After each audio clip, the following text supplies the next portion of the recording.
செடி கொடியன் பொருள் என்று நினைத்திருந்த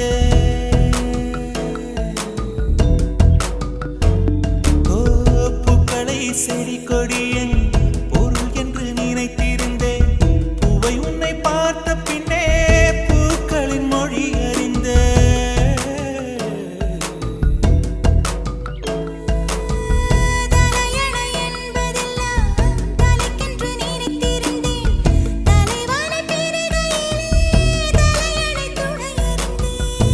பந்தம் போன்றவன் நான் தீபம் என்று ஆகிவிட்டேன்.